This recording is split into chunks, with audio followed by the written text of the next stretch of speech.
एक बार प्रभु श्री राम विलंका राक्षस राज सहिष्णा के वध के लिए गए थे, लेकिन कई दिनों तक जब श्री राम वापस नहीं लौटे तो माता सीता काफी परेशान होती हैं। सीता माता एक सैनिक से कहती हैं, मेरे पुत्र हनुमान को बुला कर लाएं। हनुमान बोले, प्रणाम माते। सदा सुखी रहो पुत्र। पुत्र हनुमान, मुझे प्रभु राम की बहुत चिंता हो रही है। आप जाकर पता लगाएं कि वे किस परिस्थिति में हैं। जो आज्ञा माते।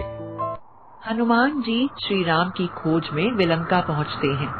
हनुमान जी अपने मन में बोलते हैं, कहाँ होंगे मेरे प्रभु राम? कहाँ होंगे मेरे राम? प्रभु राम। वे इधर उधर देखते हैं, परंतु प्रभु राम कहीं दिखाई नहीं देते हैं। परंतु राक्षस राज की आंखों में डर देखकर वे समझ जाते हैं कि उनके प्रभु विलंका में ही हैं। लेकिन तमाम कोशिशों के बाद भी उन्हें श्री राम का पता नहीं चल पाता। इसके बाद वे राजभवन से बाहर निकलकर नगर में श्री राम की खोज में निकलते हैं। उधर राक्षस राज ने विलंका के द्वार पर एक ग्राम देवी को नियुक्त कर रखा था, जो शत्रुओं को पहचान कर उनका अंत कर देती थी। इसके अलावा उत्तर द्वार पर स्थित विष का सरोवर था। वहीं उसके दक्षिण की ओर एक और तालाब था। जब भी कोई व्यक्ति उस सरोवर या तालाब का जल पीता था तो वह आसानी से दुर्ग में प्रवेश कर लेता था, लेकिन शत्रु भाव से प्रवेश करने और जल का पान करने वाले व्यक्ति की मृत्यु हो जाती थी। हनुमान विलाप करते हुए कह रहे थे, कहाँ होंगे मेरे राम? प्रभु राम, मैं माता को मुख कैसे दिखाऊंगा? मैं आपके बिना यहाँ से नहीं जा सकता। दर्शन दीजिए प्रभु, दर्शन दीजिए। अपने पुत्र को दुविधा से बाहर निकालिए प्रभु। हनुमान को विलाप करते देख ग्राम देवी समझ जाती हैं कि उनके समक्ष राम भक्त हनुमान थे। ग्राम देवी कहती हैं, अच्छा, यह तो राम भक्त हनुमान है। इसका कुछ तो करना ही पड़ेगा। इसके बाद ग्राम देवी हनुमान जी का अंत करने के लिए उनके गले में बैठ जाती हैं, जिससे हनुमान जी का गला प्यास से सूखने लगता है। वो कहते हैं, ओह ओह, ये क्या हो गया? मेरा गला बैठा जा रहा है। मुझे पानी पीना चाहिए।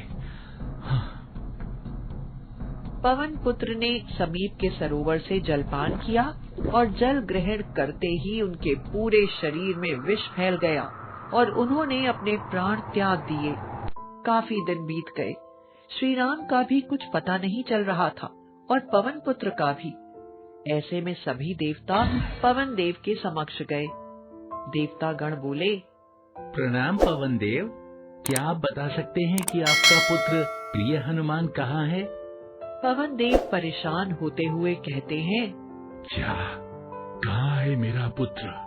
कोई तो बताए, मेरा पुत्र कहाँ है?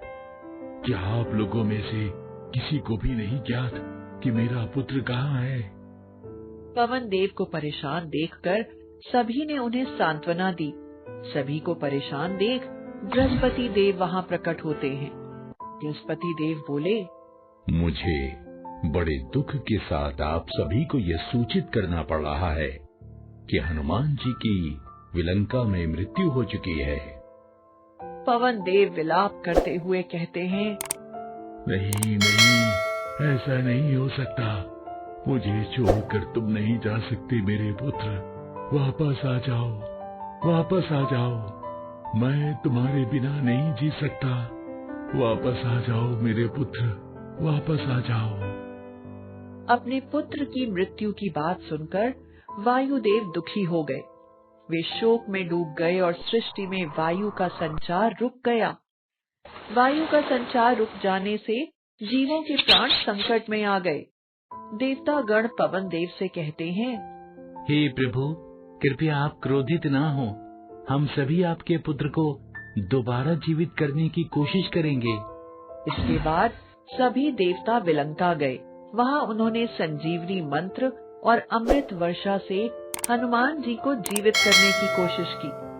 ओम हम जूम सा। ॐ भूर्भुवः स्वः। ॐ त्र्यम्बकं यजामहे सुगन्धि पुष्टिवर्धनम्। उर्वारुक्मिव बन्धनान्मत्योर्मुक्ष्ये मामृतात्। स्वः भुवः भू ॐ सः जु ॐ हूं। अमृत वर्षा और संजीवनी मंत्र से हनुमान जी पुनर्जीवित हो गए। इस तरह हनुमान जी 6 माह के बाद फिर से जीवित हो उठे। वीडियो को लाइक करो और शेयर करो और हाँ, हमारे चैनल को सब्सक्राइब करना मत भूलना।